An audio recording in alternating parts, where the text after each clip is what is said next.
Bienvenue! Et si la compétence la plus cruciale pour un leader en 2026, c'était pas du tout celle qu'on pense? Aujourd'hui, on décortique une compétence qui vient vraiment changer la donne, le courage de décider, même quand on est dans le brouillard. Cette citation, elle met la table parfaitement. Pensez à un capitaine de navire. Son travail, ce n'est plus de juste lire une carte parfaite. Non, c'est de naviguer dans la brume, de faire confiance à son instinct, puis de corriger le cap au fur et à mesure. C'est exactement ça le nouveau leadership. Alors voici notre plan de match. D'abord, on va essayer de comprendre pourquoi on hésite tant. Ensuite, on va déconstruire les mythes qui nous bloquent. Et finalement, on va voir des outils vraiment concrets pour passer à l'action. À la fin, l'idée, c'est d'avoir une toute nouvelle perspective sur la prise de décision. OK, on commence avec le plus gros changement de notre époque.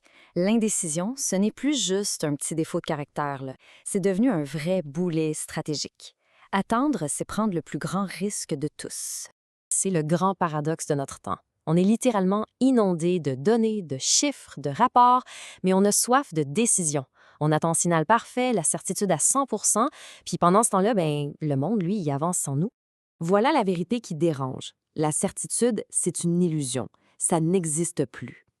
Mais c'est quoi le vrai coût de cette attente? Ce sont les opportunités manquées, des équipes qui perdent leur momentum, puis la confiance qui s'effrite. Ça vaut-tu vraiment la peine d'attendre? Le paradigme a complètement, mais complètement changé. Avant, on avait peur de prendre la mauvaise décision. Aujourd'hui, le vrai danger, c'est de ne pas en prendre du tout. Le statu quo est devenu pas mal plus risqué que le mouvement.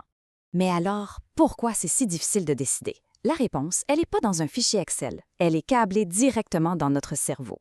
C'est une réaction biologique, presque un réflexe en fait. C'est une réaction en chaîne qui est assez redoutable. Face à l'inconnu, notre cerveau, lui, il fait pas la distinction entre un dossier complexe et, disons, un prédateur dans la jungle. Non, il active les mêmes circuits d'alarme. Puis le résultat? On fige. On est paralysé par la peur. Et ces peurs-là, on les connaît tous. La peur de se tromper, la peur d'être jugé, de décevoir. Ce sont des réactions tellement humaines. Mais dans un rôle de leader, elles peuvent devenir un frein hyper puissant, même pour les plus compétents d'entre nous. C'est ici qu'on change de vitesse. Pour se libérer de cette paralysie, il faut commencer par briser une idole, le fameux mythe de la décision parfaite. Spoiler, elle n'existe pas. L'objectif, c'est pas la perfection, c'est le mouvement. Pensez-y, une fusée qui décolle, même si sa trajectoire est imparfaite, et peut toujours corriger son cap en chemin. Mais une fusée qui reste sur le pas de tir, elle ira jamais nulle part. J'adore cette phrase, parce qu'elle recadre complètement notre vision des choses. Décider, ce n'est pas un point final angoissant. C'est le coup d'envoi. C'est le premier pas qui nous permet de tester la réalité, d'ajuster le tir, puis de créer de la clarté en avançant. Bon, on arrive maintenant à la clé de cette nouvelle approche. L'idée, c'est d'adopter un nouveau rôle. On n'est plus le juge qui rend un verdict final, mais plutôt l'explorateur qui part à la découverte.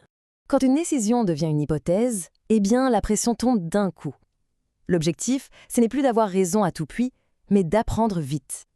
Imaginez l'impact de dire à une équipe « Voici notre hypothèse, allons la tester ensemble ». Ça change absolument tout. OK, maintenant qu'on a le bon état d'esprit, on passe à la pratique. Voici 3 outils simples, 3 boussoles pour nous guider quand on navigue dans le brouillard.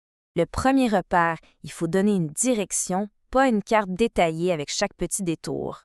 Les équipes, ce dont elles ont besoin, c'est pas de connaître chaque virage du chemin. Elles ont besoin de savoir où se trouve l'étoile du Nord. La question clé, c'est est-ce que cette décision-là nous rapproche de notre objectif ultime? Deuxième repère, tout aussi important. Il faut apprendre à faire la différence entre les portes à sens unique et les portes battantes.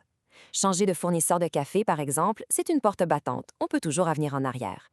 Lancer un tout nouveau produit majeur, ça, c'est une porte à sens unique. Le courage, c'est de passer les portes battantes sans trop hésiter, juste pour apprendre plus vite. Et enfin, le troisième et dernier repère. Le truc, c'est de présenter les décisions comme des expériences, pas comme des commandements gravés dans la roche. Au lieu de dire « voici la vérité », on peut dire « voici notre point de départ », maintenant on observe, on apprend et on s'ajuste ensemble. Ça transforme la peur en curiosité. Et ça mobilise tout le monde. Bon, on a vu le pourquoi, le comment, il est maintenant temps de passer à l'action.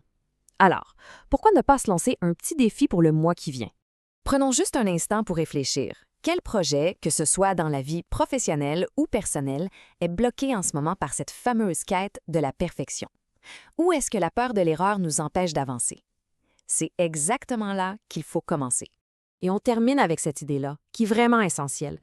Le leadership de demain, on ne le jugera pas sur sa capacité à toujours avoir raison. On le jugera sur son courage d'avancer, même dans l'incertitude. C'est ça le vrai courage, c'est juste d'oser faire le prochain pas.